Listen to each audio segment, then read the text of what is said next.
तो हेलो दोस्तों, आप सभी का स्वागत है एक और नई वीडियो में। आज अपन लोग देखने वाले इतिहास। ठीक है, क्या इतिहास से रिलेटेड।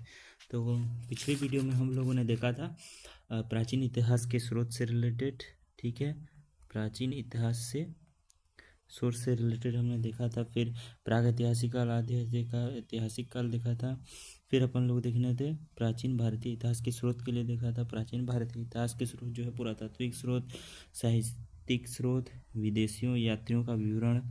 ठीक है, उससे रिलेटेड हम लोग देखा था। तो पहला है पुरातात्विक स्रोत। पुरातात्विक स्रोत से रिलेटेड देखा था हम लोग अभिलेख, मुद्राएं, स्मारक एवं भवन, मूर्तिकला, चित्रकला, अवशेष। ठीक है, तो अभिलेख जो है अपन लोग देखेंगे। अभिलेख जो है हम लोग देख चुके थे, मुद्राएं भी देख चुके थे, स्मारक, मूर्तिकला, चित्रकला, अवशेष भी देख चुके थे। और साहित्यिक स्रोत से रिलेटेड भी हमने देख चुके थे। वैदिक साहित्य से रिलेटेड भी देख चुके थे, ऋग्वेद, यजुर्वेद, सामवेद, अथर्ववेद, ये सब देख चुके थे। फिर उपनिषद, आरण्य, ब्राह्मण ग्रंथ। ठीक है, तो वेदांग भी देख चुके थे अपन लोग। ठीक है, फिर जो है वेदांग नहीं देखे थे, वेदांग आज अपन लोग देखने वाले हैं। क्या देखने वाले हैं आज? वेदांग। क्या, एक सेकेंड, क्या वेदांग। तो आज हम लोग देखने वाले हैं वेदांग। ठीक है, वेदांग मतलब वेदों, संहिताओं के अर्थ को सरलता से समझने तथा वैदिक कर्मकांडों के प्रतिपादन में सहायतार्थ वेदांग। एक सेकेंड, वेदांग से रिलेटेड देखेंगे और इसका सीधा सा सिंपल है। वेदांग जो है संहिता के अर्थ को सरलता से समझने तथा वैदिक कर्मकांड के प्रतिपादन में सहायतार्थ वेदांग नामक नवीन साहित्य की रचना की गई, जिसकी संख्या 6 है। ठीक है, वेदांग की संख्या कितनी है? 6 है।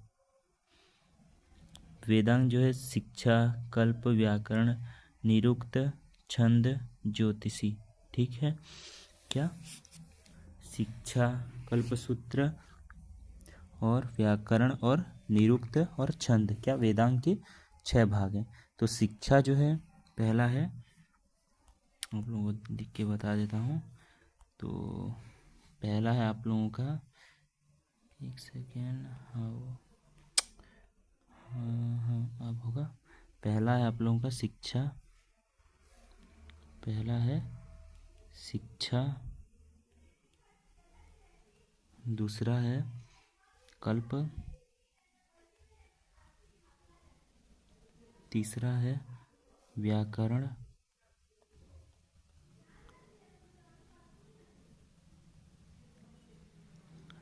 चौथा है आप लोगों का निरुक्त,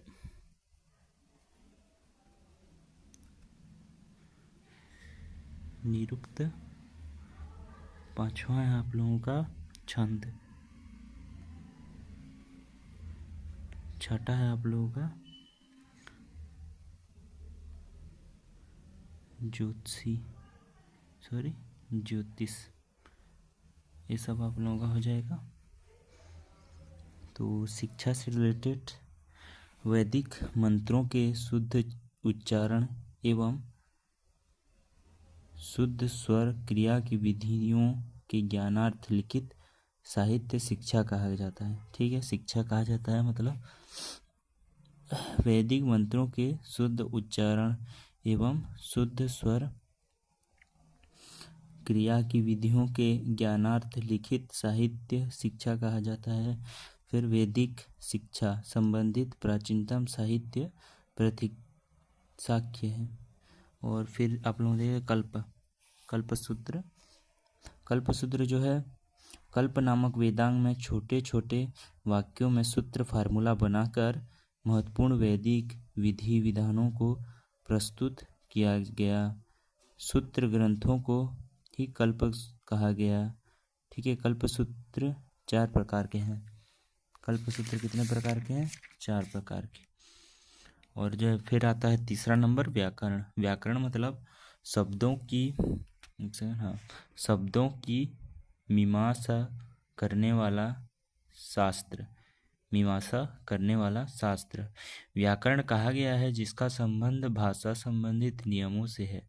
व्याकरण की सर्वप्रमुख रचना पाणिनि कृत अष्टाध्यायी 5वीं शती ईसा पूर्व है, जिसमें 8 अध्याय एवं 400 सूत्र हैं। ईसा पूर्व 4वीं शताब्दी में कतायान ने संस्कृत में प्रयुक्त होने वाले नए शब्दों की व्याख्या के लिए वार्तिक लिखे। इस पूर्व 2वीं शताब्दी में पतंजलि ने पाणिनि के सूत्रों पर महाभाष्य लिखा। निरुक्त भाषा विज्ञान, ठीक है, निरुक्त भाषा विज्ञान आप लोगों का चौथा आ जाएगा। चौथा जो है निरुक्त भाषा विज्ञान, क्लिष्ट वैदिक शब्दों के संकलन निघंटु की व्याख्या हेतु यास्क ने निरुक्त की रचना की, जो भाषा शास्त्र का प्रथम ग्रंथ माना जाए। भाषा शास्त्र का प्रथम ग्रंथ आपका निरुक्त है। यास्क ने निरुक्त की रचना की, ठीक है, जो कि भाषा शास्त्र का प्रथम ग्रंथ माना जाता है। फिर आप लोगों का आ जाएगा 5वां नंबर पे छंद। छंद जो है वैदिक मंत्र प्रायः छंदबद्ध है। छंदों के नाम संहिताओं एवं ब्राह्मण ग्रंथों में मिलते हैं। छंदास्त्र पर पणिक्कलमुनि का ग्रंथ छंदसूत्र उपलब्ध है। छठा नंबर है आपका ज्योतिषी। छठा नंबर क्या है आपका ज्योतिषी। ज्योतिषी जो है शुभ मुहूर्त में याज्ञिक अनुष्ठान करने के लिए ग्रहों तथा नक्षत्रों का अध्ययन करके सही समय ज्ञात करने की विधि को वेदांगी ज्योतिषी की उत्पत्ति की सर्वप्राचीन रचना मगधमुनि कृत वेदांग ज्योतिष है। ज्योतिष के सबसे प्राचीनतम आचार्य मगध मुनि हैं। ज्योतिषी में कुल कितने श्लोक हैं? 44 श्लोक हैं। वेदांग ज्योतिषी के ऋग्वेद एवं यजुर्वेद से संबंधित 2 ग्रंथ हैं, आचार्य ज्योतिष एवं याजुष ज्योतिष। वेदों की शरीर रचना की दृष्टि में वेद का पाद, हाथ, आँखें, कान, नाक तथा मुख क्रमशः छंद, कल्प, ज्योतिषी, निरुक्त, शिक्षा तथा व्याकरण कहलाते हैं। तो आप लोगों का शिक्षा, कल्प, व्याकरण, विरुक्त, छंद, ज्योतिष छठा हो गए कंप्लीट। अब बारी है जी पुराण की, ठीक है। अब किसकी बारी है? आप लोगों का पुराण की। तो पुराण से रिलेटेड कुछ फैक्ट दिखते हैं। पुराण से रिलेटेड, पुराण का शाब्दिक अर्थ प्राचीन आख्यान होता है। पुराण में मत्स्य पुराण सबसे प्राचीन है। 5वीं से 4वीं शताब्दी ईसा पूर्व में पुराण ग्रंथ अस्तित्व में आ चुका थे। वर्तमान उपलब्ध पुराण गुप्तकाल के आसपास के हैं। मुख्य पुराणों की संख्या जो है 18 मानी गई है। मुख्य पुराणों की संख्या कितनी मानी गई? 18। कौन कौन से? मत्स्य, मार्कंडेय, भविष्य, भगवत, ब्राह्मण, बृहवर्त्य, ब्रह्म, वामन, वराह, विष्णु, वायु, अग्नि, नारद, पद्म, लिंग, गरुड़, कुर्म एवं स्कंद। ये सभी महापुराण कहलाते हैं। और पुराणों के अंतर्गत हम प्राचीन शासकों की वंशावलियां पाते हैं। विष्णु पुराण का संबंध मौर्य वंश से, मत्स्य पुराण का संबंध सातवाहन से तथा वायु पुराण का गुप्त वंश से है। इनके संकलनकर्ता महर्षि लोमहर्ष अथवा उनके पुत्र उग्रश्रवा माने जाते हैं। पुराण सरल एवं व्यवहारिक भाषा में लिखे गए जानता के ग्रंथ हैं, जिनमें प्राचीन ज्ञान, विज्ञान, पशु पक्षी, वनस्पति विज्ञान, आयुर्वेद इत्यादि का बृहत वर्णन मिलता है। स्मृति या धर्मशास्त्र। धर्मसूत्र साहित्य के कालांतर में स्मृति ग्रंथों का विकास होने के कारण इन्हें धर्मशास्त्र की संज्ञा भी दी जाती है। इसी पूर्वी 2वीं शताब्दी से लेकर पूर्व मध्यकाल तक विभिन्न स्मृति ग्रंथ की रचना की गई। कुछ प्रमुख स्मृति ग्रंथ का नाम निम्नवत है: मनुस्मृति, याज्ञवल्क्य स्मृति, विष्णु स्मृति, कात्यायन स्मृति, बृहस्पति स्मृति, पराशर स्मृति, गौतमी स्मृति, वशिष्ठ स्मृति या नारद स्मृति, देवल स्मृति आदि। इनमें मनुस्मृति, शुंगकाल, ईसा पूर्व द्वितीय शती सर्वाधिक प्राचीन तथा प्रामाणिक है। शेष गुप्तकाल 5वीं शती ईस्वी है। विष्णु स्मृति के अतिरिक्त शेष स्मृतियाँ श्लोकों में लिखी गई है और इनकी भाषा लौकिक संस्कृत है। मनु स्मृति के प्रसिद्ध भास्कर मेघतिथि, गोविंदराज तथा कुलुक्क भट्ट है और याज्ञवल्क्य स्मृति के टीकाकार विश्वरूप, विज्ञानेश्वर, मिताक्षरा, अपराकर इत्यादि हैं। स्मृति में विभिन्न वर्णों, राजाओं और पदाधिकारों के नियमों भी दिए गए हैं। कल्पसूत्र, कल्पसूत्र से रिलेटेड हम लोग देखेंगे। ईसा पूर्व 6 ईसा पूर्व से 300 ईसा पूर्व के मध्य रचित स्रोत श्रुति वेदों में वर्णित यज्ञ भागों का क्रमबद्ध विवरण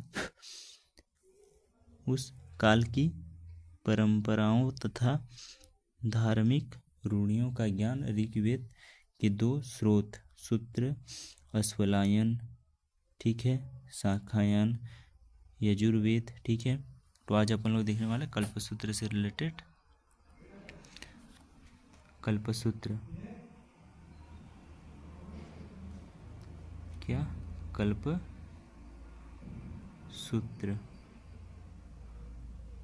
कल्पसूत्र, कल्पसूत्र, कल्पसूत्र के जो है 4 भाग हैं। श्रुत सूत्र, ग्रह सूत्र, धर्म सूत्र, शुल्फ सूत्र। श्रुत सूत्र क्या होता है? एक सेकंड आपको बता देता हूँ। पहला है श्रुत सूत्र, दूसरा है ग्रह सूत्र, ग्रह सूत्र, फिर आता है धर्म सूत्र, फिर आपका शुल्फ सूत्र।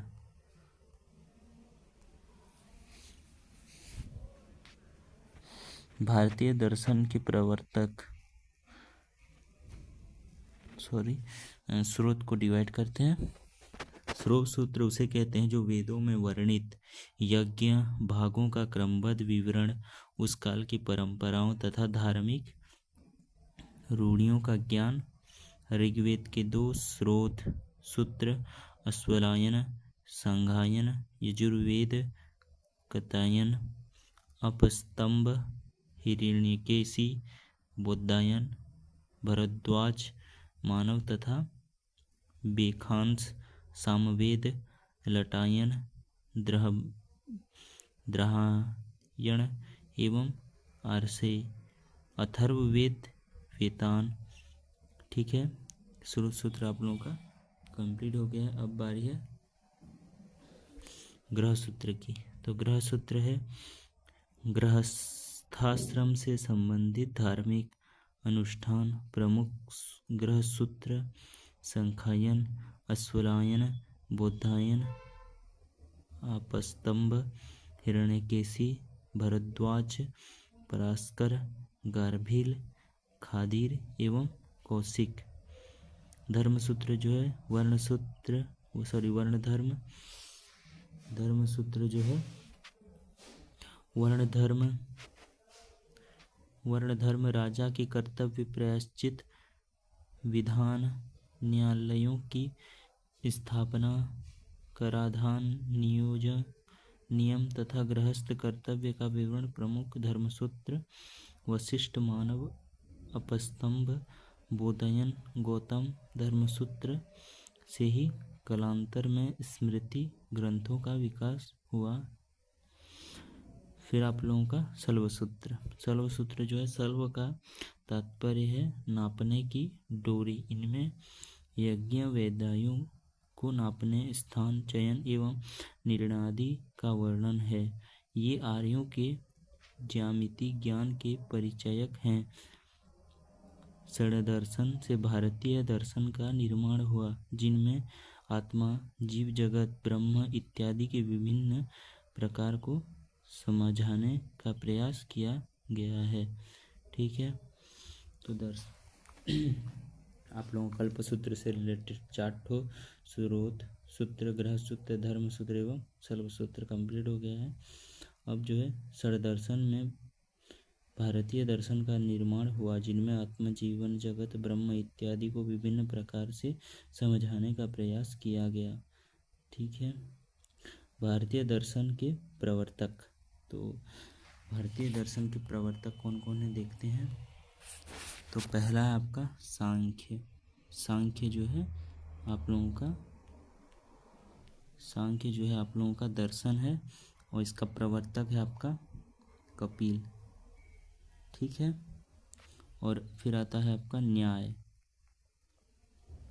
न्याय आप लोगों का है और प्रवर्तक है आप लोगों का गौतम। ठीक है, फिर आता है आप लोगों का योग। योग आपका दर्शन है और इसका जो है पतंजलि प्रवर्तक है। पतंजलि आप लोगों का प्रवर्तक है। फिर आता है आप लोगों का वैशेषिक। वैशेषिक है तो आप लोगों का इसका कणाद हो जाएगा।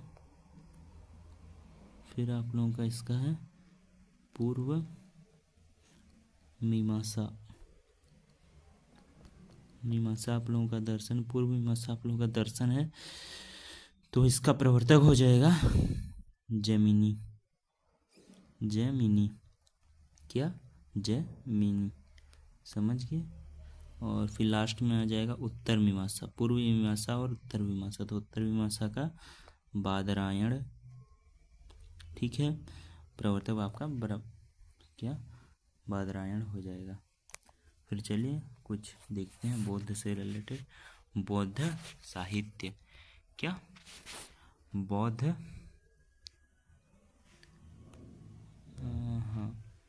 बौद्ध साहित्य। क्या? बौद्ध साहित्य। बौद्ध साहित्य। तो बौद्ध साहित्य के 3 ठो हैं। पहला है विनय पिटक। विनय पिटक और आपका दूसरा है सूत पिटक और आपका तीसरा है अभिधम पिटक। अभिधम पिटक। तो बौद्ध साहित्य के विनय पिटक, सूत पिटक, अभिधम पिटक। तो विनय पिटक से रिलेटेड देखेंगे। विनय पिटक इसमें संघ संबंधी नियमों, दैनिक आचार विचार व विधि निषेधों का संग्रह है, जिसमें निम्न भाग हैं। पहला है पतिमोक्ष, दूसरा है सुतविगांड, फिर आप भांड, फिर आपका ग नंबर है गंधक, फिर आपका घ नंबर है परिवार। तो विनय पिटक से रिलेटेड इतने हैं। तो पहला है जी पतिक मोक्ष, तो इसका प्रतिमोक्ष है। तो इसमें जो है अनुशासन संबंधी विधानों तथा उनके उल्लंघन पर किए जाने वाले प्रायश्चितों का संकलन है। किसमें? प्रतिमोक्ष में। फिर आता है सुतिविमृडंग। सुतिविमृडंग में है आपका, इसमें प्रतिमोक्ष के नियमों पर भाष्य प्रस्तुत किए गए हैं। इसके 2 भाग हैं, महाविभंडक एवं तथा भिखंगी भिंडक। प्रथम में बौद्ध भिक्षुकों तथा द्वितीय में भिक्षुणियों हेतु विधि एवं निषेध वर्णित है। तो गंधक इसमें सांघ्य जीवन संबंधी विधि निषेधों का विस्तृत वर्णन है, जिसमें महावाक्य और चलवज्ञ नामक 2 भाग हैं। ठीक है, समझ गए आप लोग। तो अगला देखते हैं सूत पिटक। सूत पिटक इसमें जो है बौद्ध धर्म से सिद्धांत तथा उपदेशों का संग्रह है। इसमें 5 निकाय आते हैं, दीघ निकाय, मंजिम निकाय, संयुक्त निकाय तथा अंगुत्तर निकाय तथा गुंडक निकाय। प्रथम 4 में बुद्ध के उपदेश वार्तालाप रूप में दिए गए हैं और 5वां जो है पद्मात्मक है।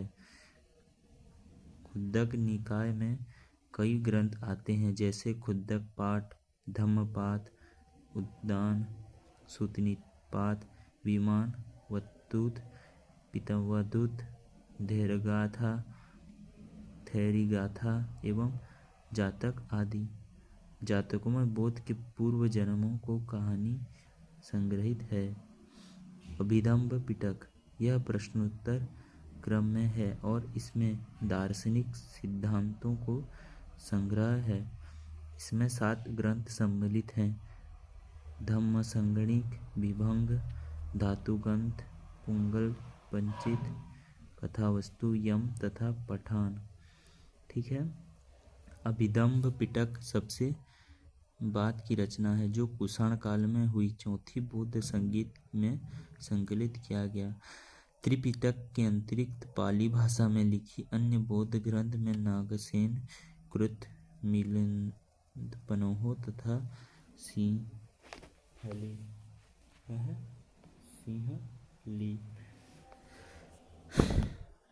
त्रिपिटक, अनुश्रुति, दीपावंश एवं महावंश। सिंहल या लंका का इतिहास उल्लेखनीय है। संस्कृत बौद्ध ग्रंथ है। संस्कृत बौद्ध लेखकों में सर्वाधिक महत्वपूर्ण नाम कवि का एवं नाटक अश्वमेध का है। सरस्वतीवादी संप्रदाय के चिंतक अश्वघोष कनिष्क की राजभाषा में थे। उनकी 3 प्रसिद्ध रचनाएं हैं: बुद्धचरित्र, सौंदर्यानंद तथा सिरपुर प्रकरण। इसमें प्रथम 2 रचनाएं महाकाव्य तथा अंतिम रचनाएं नाटक ग्रंथ है। संस्कृत में ही लिखित महावस्तु तथा लिलित विस्तार में महात्मा बुद्ध के जीवन तथा दिव्यवादन में प्रवृत्ति मौर्य शासक एवं शुंग राजा पुष्यमित्र।